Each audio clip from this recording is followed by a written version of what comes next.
大家有冇喺網上睇過咁樣嘅留言？物理係科學之父，所有科學嘅根源都係嚟自物理學，所以學物理係最勁嘅。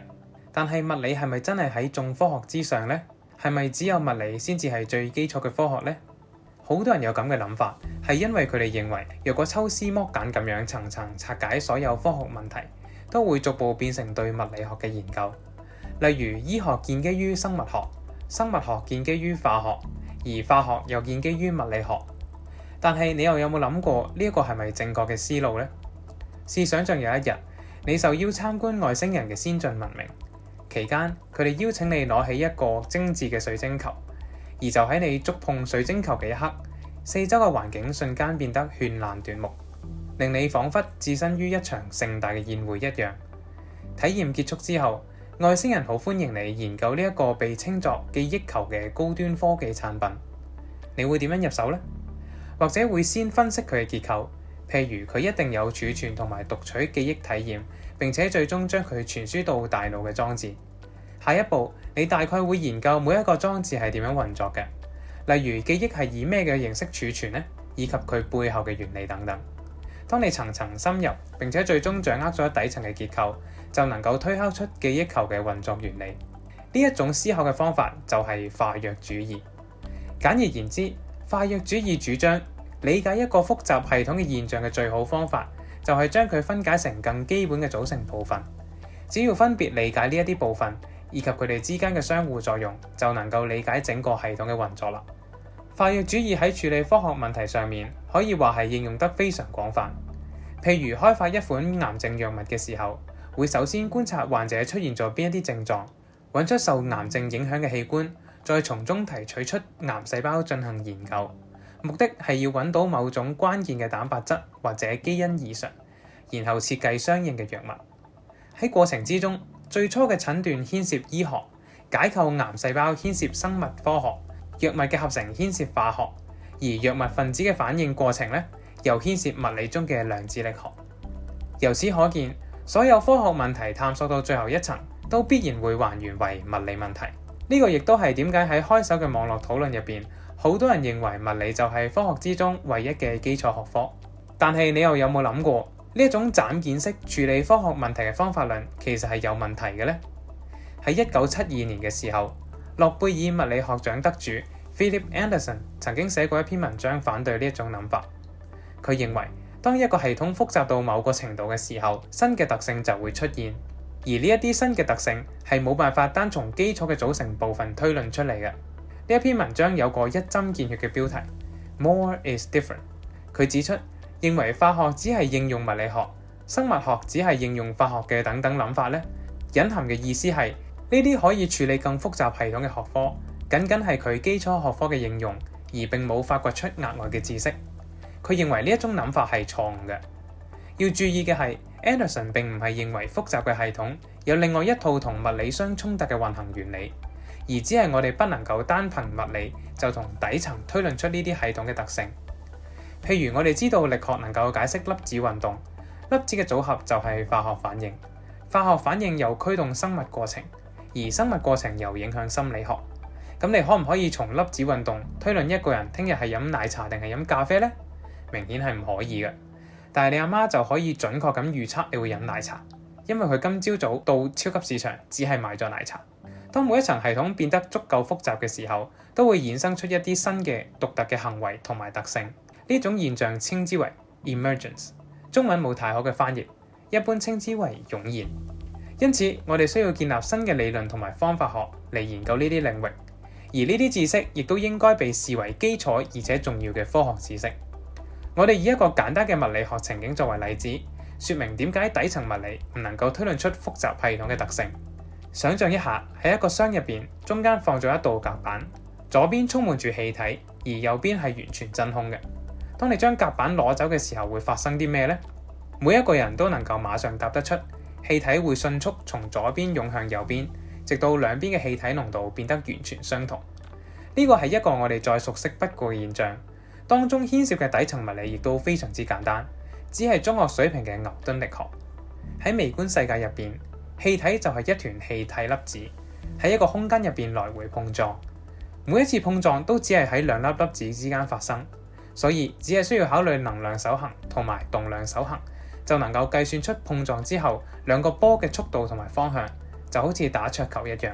但係如果喺容器入邊有100個、1000個波，世界上冇任何一個人能夠計算出所有波嘅運動軌跡。講翻頭先有關氣體嘅例子，喺宏觀嘅世界入邊，一個咁樣嘅氣團大概有10嘅23次方嘅粒子，亦都即係話1後邊有23個零。即使係最強嘅超級電腦都冇可能處理呢一個問題，可見單靠底層力學係冇辦法研究呢個系統嘅。呢個時候，物理學家諗到一個聰明嘅思考方法。雖然每一次碰撞嘅速度同埋角度都係唔一樣，但係由於空間係對稱嘅，所以粒子各個碰撞嘅狀態喺呢一個氣團入邊出現嘅機率應該係一樣大嘅。以呢兩粒粒子為例，將佢哋左右對調，喺物理上係完全一樣嘅。呢兩種碰撞出現嘅機會亦都一樣。將呢一個諗法進一步推展，我哋可以推論喺夾板攞走之後，每一粒粒子位於左半邊同埋右半邊嘅機率咧，應該都係一樣，即係1/2。剛才講過呢一個宏觀世界氣團粒子數量大概係1後面有23個零，因此我哋基本上可以100%肯定，將夾板攞走之後，兩邊氣體粒子嘅數量幾乎一樣。以統計取代底層力學，我哋就可以輕易咁掌握氣體會由高濃度流向低濃度，直到兩邊濃度完全相同嘅呢個特性。而剛才提到嘅假設，系統入邊各個微觀運動狀態嘅機率完全相等，稱之為 equal a priori probability， 中文係先驗等概率假設。呢一個係統計力學最重要嘅公理，毫不誇張咁講，呢一條公理係整個熱力學嘅根基，繼而帶嚟咗改變世界嘅各種熱力引擎，例如係蒸汽機啦，並且發明咗飛機、汽車等等嘅產品。呢一條公理嘅科學價值絕對唔遜色於任何一條基礎物理定律。隨住系統變得複雜，呈現出新嘅特性，自然亦都需要新嘅框架嚟到處理。基於呢一條公理所建立嘅統計物理，開創咗全新嘅知識框架同埋方法論。佢當然同樣屬於基礎嘅科學知識。而家我哋跳出物理嘅框架，講下而家非常熱門嘅 AI 大語言模型。從中我哋可以直觀咁睇到，隨住系統複雜度嘅提升， AI 會突然出現新嘅特性同埋能力。簡單嚟講， AI 模型運作原理嘅核心在於佢龐大嘅參數數量。你可以將呢一啲參數想象成模型內部無數個可以調節嘅旋轉按鈕。當 AI 模型學習海量數據嘅時候，佢並唔係靠死記硬背嘅，而係透過不斷調整呢啲參數嘅數值嚟儲存同埋理解當中嘅邏輯同埋知識。所以從正常角度諗，參數越多，亦都即係模型越大， AI 嘅能力應該越強。但係我哋可能以為呢啲能力係慢慢變強嘅，就好似喺小學嘅時候，先學個位加法，然後學2位加法，最後學3位加法。但係事實上，我哋觀察到 AI 嘅好多能力係突然出現嘅，例如計算餘數。AI 只有喺模型達到100億個參數之後，先至突然領悟呢個能力，喺之前幾乎完全答錯。而另一個例子係分辨語義嘅能力。分辨語義係指兩句句子入邊包含同一個詞語， AI 分辨詞語嘅意思係咪一樣。例如佢今日去打波同埋我要一打雞蛋， AI 應該回答佢哋嘅打字嘅意思係唔一樣嘅。只有當模型掌握到1000億個參數之後，先至開始掌握分辨語義嘅能力。喺呢度之前，準確度只有50%，即係 AI 基本上係亂估嘅。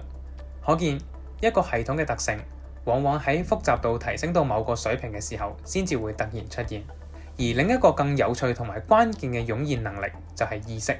有研究發現，喺生成冇意義嘅內容嘅時候，足夠大嘅模型忽然能夠意識到自己輸出嘅係亂句，而小模型係冇呢個能力嘅。雖然呢度嘅意識同我哋人類嘅意識可能仲唔係太一樣，但係有一啲神經學家提出，